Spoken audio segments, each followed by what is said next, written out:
Bienvenue à vous les Sagittaires dans votre taroscope du mois d'avril.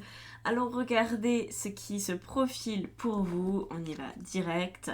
Wow, ok. Le pendu dans les énergies dominantes avec la reine de bâton, très jolie. Et enfin les amoureux.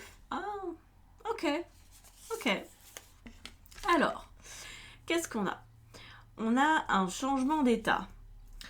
On a quelque chose qui devrait s'améliorer dans vos relations, je pense. Et là, je ne sous-entends pas forcément que ça va parler de sentimental, parce que l'amoureux n'est pas que le sentimental. Et c'est d'ailleurs pas du tout ça en premier lieu. Moi, j'ai l'impression que vous allez prendre du temps pour voir et observer les choses dans votre existence autrement, parce que apparemment, vous êtes en train de vous mettre un fil à la patte, vous êtes en train de vous mettre dans une situation qui pourrait à terme vous décevoir. Et je pense que ça, vous le pressentez. Vous pressentez que si vous continuez comme ça, alors peut-être pas dans tous les domaines de votre vie, hein, peut-être un domaine où vous dites « Ah, si je continue comme ça, je vais me retrouver dans une posture où j'ai pas envie d'être. Je vais me retrouver tributaire d'une obligation que j'ai pas envie d'avoir, je vais me retrouver dans une relation qui me correspond pas, et je serai obligée de tenir là-dedans. Hein. C'est un peu comme si vous étiez en train de prendre un engagement, de vous préparer à un engagement, mais qu'en fait les modalités de cet engagement ne vous conviennent pas. Donc dès le début du mois d'avril, apparemment vous êtes en train de réfléchir à comment est-ce que ça pourrait quand même vous convenir. Est-ce que vous allez continuer dans cette même trajectoire? Est-ce que ça va être à la même vitesse? On pourrait se poser tout ce genre de questions. Alors le pendu, c'est l'idée évidemment de regarder les choses sous un autre angle, de se demander si les actions que vous menez vont vous apporter de la satisfaction ou pas. Parce qu'on voit que l'amoureux, lui, il veut savoir que les choix qu'il fait, ce sont les choix de son cœur et que du coup, ce sont des choix qui peuvent se pérenniser, ce sont des choix qu'il va pouvoir assumer dans le temps sans avoir à y redire. Et là, il y a cette problématique-là, parce qu'on a le 6 avec l'amoureux, on a le 12 avec le pendu, donc c'est le double en fait, hein, vous voyez. Et ça, c'est toujours très important dans les cartes quand on a des doubles, parce qu'on voit que l'accent est mis sur où est-ce que vous êtes en train de vous engager avec votre cœur et où est-ce que vous êtes en train de vous engager par obligation. Parce que l'amoureux est relié à ça, à l'idée que parfois on ne sait pas faire fi du regard extérieur et qu'on n'arrive plus vraiment à s'écouter et qu'on est là juste pour distribuer des bonbons aux autres et dire oui je suis gentil, oui je vais faire ci, oui je vais faire ça. Et j'ai l'impression que ça va pas fonctionner en fait. Et c'est vraiment cette histoire de fil à la patte, c'est l'expression qui me revient le plus dans la tête, où vous êtes en train peut-être de... Admettons, vous avez un nouveau travail et vous faites un peu trop de zèle. Vous savez que si vous continuez comme ça, votre patron sera en droit d'attendre de vous la même chose pendant 10 ans, pendant 20 ans, sans que vous puissiez broncher. Alors que si vous faites juste votre travail, très bien, mais juste votre travail, sans excès, sans zèle, eh bien, ça sera peut-être plus facile pour vous à un moment donné de demander une augmentation ou de faire valoir certains de vos droits. Si vous êtes dès le début la bonne poire, ça va être compliqué après de vous faire respecter. Vous voyez, il y a de ça en fait. Alors, je ne dis pas que quelqu'un abuse de vous, je pense que c'est vous qui donnez peut-être trop, parce que vous voulez contenter un petit peu tout le monde, hein, et puis faire du lait, de la crème, du beurre tout en même temps. Je crois pas. Je crois pas que vous ayez suffisamment de bras, je crois pas que vous soyez une pieuvre, et certainement pas en capacité de tout gérer en fait dans cette situation. Ce qu'on voit, c'est qu'avec la reine de bâton, ce qui est central hein, quand même, c'est quelque chose que vous avez envie de bien faire. Parce que la reine de bâton, c'est celle qui se met en action d'une manière qui est très décisionnelle. C'est quelqu'un qui veut mener les choses. Alors ça pourrait par exemple être dans une famille. Vous êtes en train d'habituer les autres à tout faire pour eux. Vous faites aussi bien le ménage que la cuisine, puis vous travaillez 40 heures à côté, et puis vous les emmenez au sport, vous faites ci, vous faites ça, vous organisez les vacances, enfin bref, vous faites peut-être un petit peu tout. Et au final, vous êtes reconnu comme la personne active, la personne capable, la personne sur qui on peut compter, mais est-ce que c'est vraiment l'image que vous voulez donner ? il pourrait y avoir la question de déléguer. Alors c'est pas forcément possible hein, à chaque fois de déléguer, mais parfois il faut juste arrêter de faire quelque chose. Qu'est-ce qu'on a? On a le 3 d'épée. Alors le 3 d'épée, c'est un début d'explication sur ce qui se passe. Ça pourrait sous-entendre qu'en fait, vous avez peur de décevoir, que vous avez peur de ne pas être à la hauteur, et c'est peut-être un mal-être beaucoup plus profond, peut-être même complètement inconscient. Je ne sais pas à quel point vous vous connaissez, à quel point vous avez étudié votre histoire et vous vous êtes décortiqué dans vos blessures, mais là c'est la peur d'être rejeté en fait. Donc par peur d'être rejeté, j'ai l'impression que vous en faites beaucoup trop, et que ce mois d'avril est là pour vous permettre de rectifier le tir, pour pas vous oublier à travers ce que les uns et les autres attendent de vous, soi-disant. Voilà, de pouvoir donner uniquement ce qui est possible et ce qui est tenable sur des mois, voire même des années. Alors, quel est le défi à relever? Est-ce que c'est en lien avec ce dont on vient de parler? Ouais, l'as de coupe. En fait, avec la reine de bâton, on voit que vous êtes en train d'entreprendre quelque chose qui dans le fond vous plaît, qui vous motive. C'est pour ça que vous pouvez en faire autant. Je pense que c'est lié à ça, hein, parce qu'une reine de bâton, c'est pas juste une obligation, c'est par exemple un nouveau travail qui vous plaît beaucoup, donc naturellement vous faites du zèle. Et sauf qu'il faut pouvoir vous reprendre parce que vous n'allez pas pouvoir tenir. Donc, vous voyez, avec l'as de coupe, on a vraiment cette idée que va falloir calibrer les choses. Il va falloir calibrer les choses pour que vous trouviez encore du plaisir. Si vous continuez à trop donner, même si au départ ça peut vous plaire, et c'est sympa de votre part, c'est clair, mais vous allez perdre tout l'essence en fait de ce projet, de ce couple, de cette famille, de ce métier. Ça va s'appauvrir. Donc là, le défi, c'est que ça ne s'appauvrisse pas, c'est que vous n'ayez pas envie finalement de tout foutre en l'air. Ok? Qu'est-ce qu'on a? Ouais, voilà, le 10 de coupe. C'est vraiment ça. Hein. C'est qu'est-ce qui va finalement pouvoir me rendre heureux, me rendre heureuse. Qu'est-ce qui va pouvoir fonctionner pour moi. Faut pas perdre de vue le plaisir de faire les choses. Hyper important. Hyper important. Ouais. Ouais. Alors qu'est-ce qui va vous aider justement à garder ce cap et à retrouver du bonheur dans vos actions? Ah, le 8 d'épée, bon d'accord, ok, alors ça oui ça va vous aider, mais ce serait de reconnaître qu'en fait vous êtes en train de stresser de plus en plus et que ça va peut-être pas le faire longtemps. Ouais, voilà, la justice. C'est d'observer votre niveau de stress. Le 8 d'épée, ça va encore. C'est les angoisses, enfin c'est le début des grosses inquiétudes, mais c'est pas encore les angoisses absolues. C'est le 9 et le 10 d'épée où là on est carpette. Et le 9 et le 10, c'est même le burn-out. Donc là, bon, on évite d'aller dans cette direction, les gars. Hein. Mais le 8 d'épée, ce sont les prémices. C'est un stress qui est permanent, qui se répète de jour en jour. C'est la boule au ventre. C'est de se dire, comment est-ce que je vais me sortir de là? Bah comment? Avec la justice. C'est-à-dire qu'il va falloir faire des coupes franches. Que ça vous plaise ou non, je pense que vous allez fléchir si vous continuez dans cette trajectoire à vouloir satisfaire avec l'énergie de l'amoureux, monsieur, madame, tout le monde. Si vous voulez continuer à tenir comme vous tenez, en fait c'est impossible. C'est le message ici, c'est peut-être que vous n'avez pas conscientisé que c'était devenu impossible. Là on voit que si, ça l'est.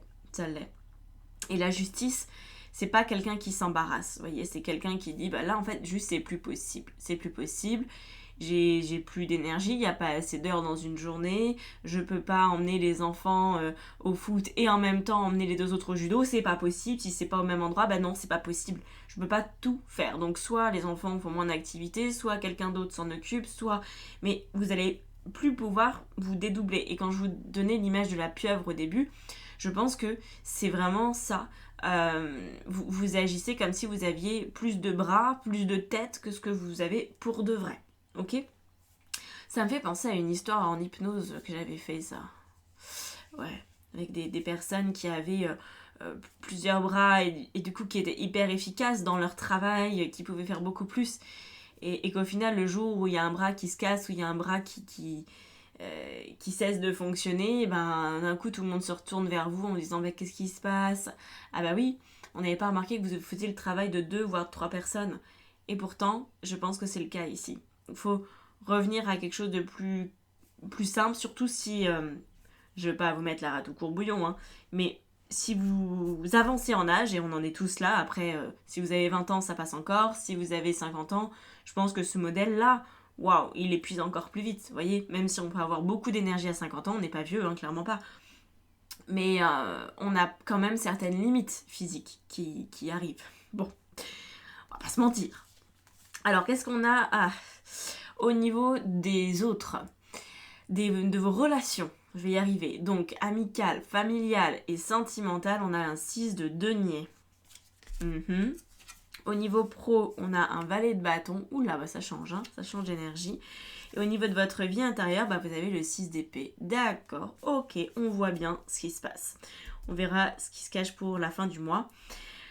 Donc déjà, ça continue avec les 6. Hein.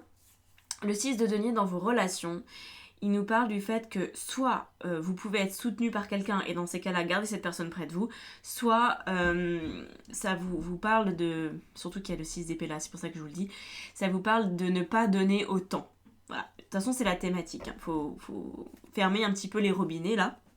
C'est valable dans vos relations et c'est valable aussi au niveau professionnel. C'est comme si on vous demandait de réduire le rythme de manière générale. Je ne sais pas trop ce que vous avez fichu. Je ne sais pas trop quel domaine ça vient vraiment impacter. Est-ce que vous allez tous être logés à la même enseigne? Je crois pas. Hein. Chaque Sagittaire a quand même sa vie propre. Mais là, on voit que vous avez trop donné. Donc, faut pouvoir prendre une pause, des vacances peut-être. En tout cas, réduire la voilure, hyper important. Le 6 de denier, c'est le don et c'est le recevoir.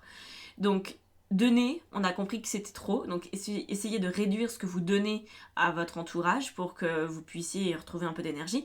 Et par contre, n'hésitez pas à solliciter les autres pour que eux vous donnent. Comme ça, vous allez pouvoir recevoir leur aide, leur soutien. Vous allez pouvoir peut-être déléguer certaines choses.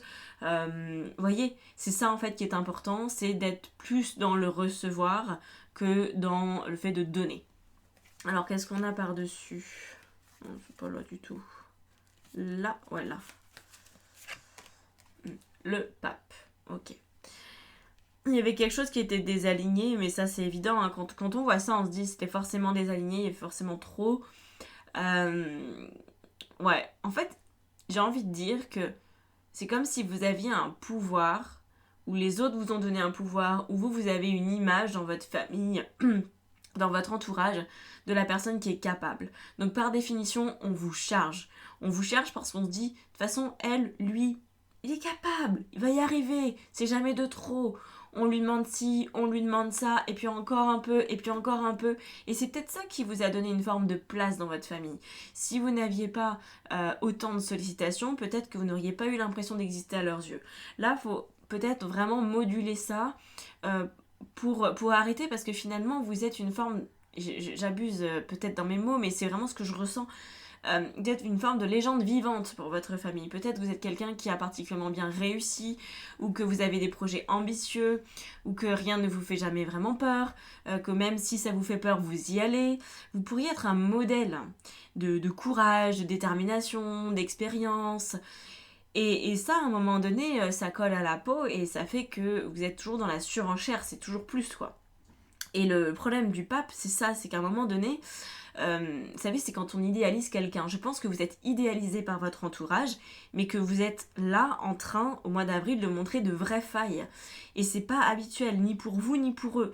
Donc il va peut-être falloir leur expliquer aussi pourquoi vous avez besoin d'aide. C'est pas juste passager, c'est pas juste un petit caprice là maintenant tout de suite. C'est aussi quelque chose qui va devoir s'intégrer dans le temps, parce que là on vous demande un peu de changer de façon de faire.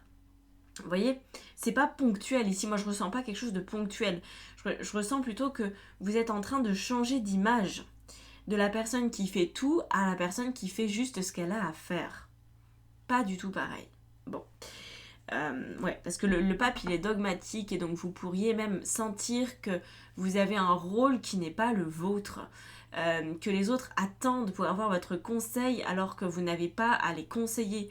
Vous savez, ce qui peut arriver par rapport à ça, c'est par exemple quand on a des frères et sœurs qui sont plus âgés, mais qu'on se retrouve à devoir les conseiller parce qu'ils ont pris cette habitude, ou pire encore avec les parents. Si c'est des amis, à la limite, c'est un petit peu plus équitable.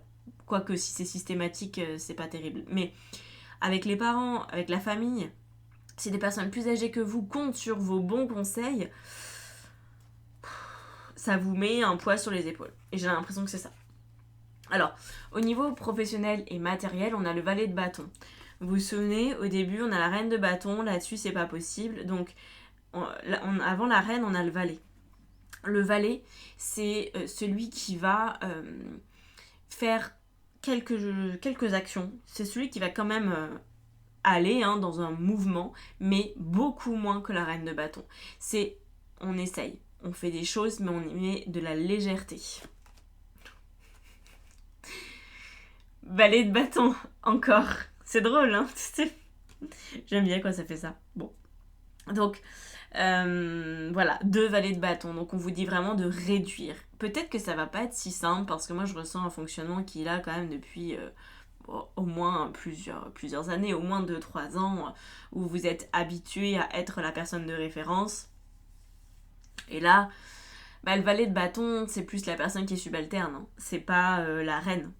Alors, ça peut être temporaire, mais j'ai pas l'impression. J'ai l'impression que juste vous allez devoir considérer que pour bien vieillir, vous pourrez peut-être pas faire comme ce que vous avez fait jusqu'à maintenant. Voilà, c'est tout. C'est juste revenir à une humanité, vous voyez. Y a des gens que je connais qui vont... j'en ai rencontré plein qui ont des gros boulots, vous voyez.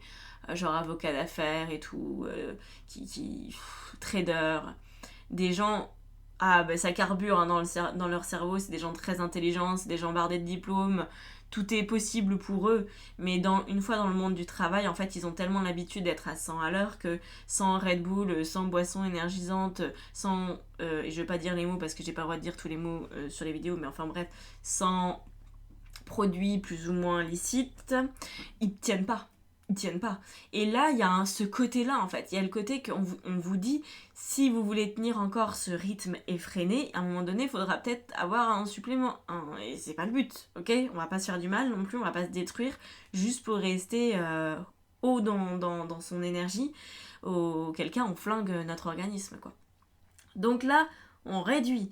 Et peut-être pour vous, ça va vous sembler être vraiment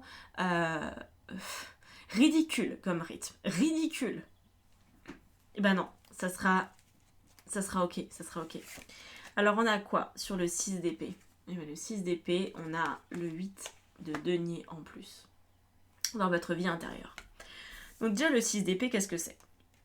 Eh bien, comme tous les 6, c'est relié au fait de donner. Et là, c'est le fait de quitter un état qui ne peut plus vous convenir. Donc dans votre vie intérieure, je pense que vous allez avoir une intuition qui vous dit barre-toi. Barre-toi. Fais autrement. Sauve-toi de toi-même. Arrête de te mettre dans des situations pas possibles. Fuis ce conflit que tu n'arriveras pas à gérer. Trouve une autre solution, mais protège-toi. C'est la carte de la protection. Protection dans le monde professionnel, parce que le 8 de denier, c'est ça, donc il faut que ça vous parle. C'est une protection dans le domaine professionnel, matériel, financier. Peut-être que vous étiez engagé dans des dépenses qui étaient beaucoup trop importantes, que vous étiez en train de réfléchir à l'achat d'une maison qui était bien au-dessus de vos moyens en vous disant « c'est pas grave, je vais y arriver, je vais trouver des solutions ». En fait, ce côté-là, guerrier, qui veut plus, toujours plus et rapidement, faut que ça se calme. Faut que ça se calme. Je pense que, en tout cas, le mois d'avril, c'est vraiment un moment là où il faut réduire pour pouvoir après peut-être, j'ai pas envie de dire mieux repartir parce que je veux pas que vous entendiez par là que vous allez revenir comme avant, mais repartir différemment, oui, et peut-être être d'ailleurs plus efficace. Parce qu'il y a des gens qui créent des empires, c'est pas pour autant qu'ils sont épuisés. Mais il y a une manière de faire et il y a aussi un timing pour ça. Et ça, c'est quelque chose parfois qu'on a tendance à négliger.